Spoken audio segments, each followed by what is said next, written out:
Man, I don't know about you guys, but it is hot, like miserably hot. But we still got to get things done around the farm. Got the old 455 manure spreader done. We need to get it pulled up front so customer can come pick it up. Farmer can come pick it up and put it to use. And I don't want him to have to back clear down my driveway to get it. So I'm going to pull it up front, fire up the 1050 and take you along with me.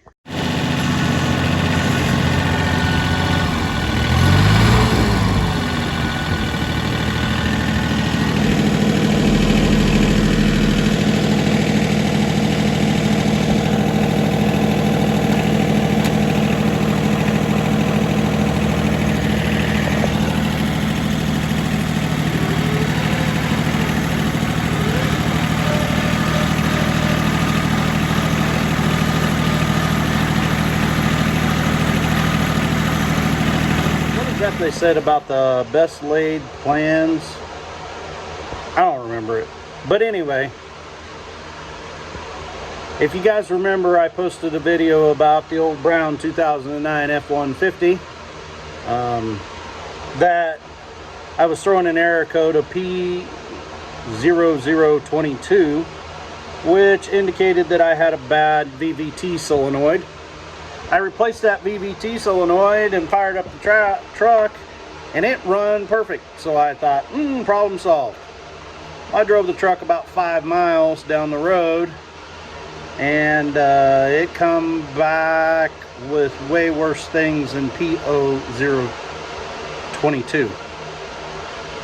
It had like all kinds of lights and warnings going off and a buzzer going off saying that I had no oil pressure whatsoever.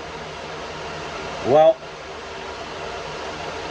my 300,000 mile truck might be a little sick. So what I've decided that I'm going to try, from a lot of research and back to that same great channel, Ford Tech Make You Loco, he recommends that anytime that you do a VVT sprocket change, so your timing change, your tensioners, your chains, all that, that you replace the oil pump with a high output oil pump. I highly suspect that's probably what's wrong with this truck, because I put all brand new VVTs, sprockets, I put new solenoids on it. I thought maybe I just had a bad solenoid because it's been about 50,000 miles since I did that. But I'm thinking that I got an oil pump problem, because if it's cold or cool out, I don't have any problems. But as soon as it gets warm, the engine gets warm, of course your engine oil, the viscosity will get thinner on your oil, and it tends to make your oil pressure go lower. So I'm going to replace that pump on my 4.6 liter Triton V8.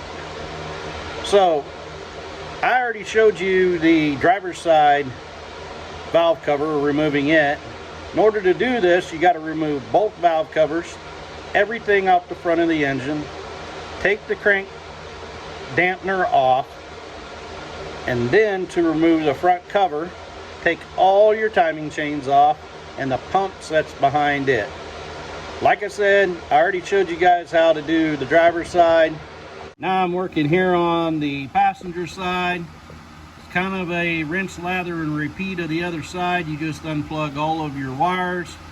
You take all of your coil packs out, and then you've got a series of bolts that you take the valve cover off. So I'm working on that right now. I'll just give segments of this as I go. I'm not going to sit here with a phone and bore you to death on my camera of watching me tear apart the engine.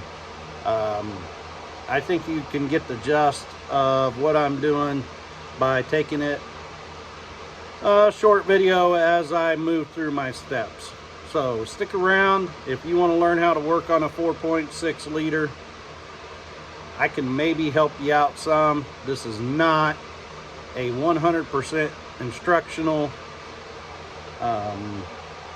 video on how to do this. I do that every day on instruction, on showing people how to work on stuff. I'm not really into doing that on my downtime. But I thought some of you might find this interesting, so I figured I'd tape it.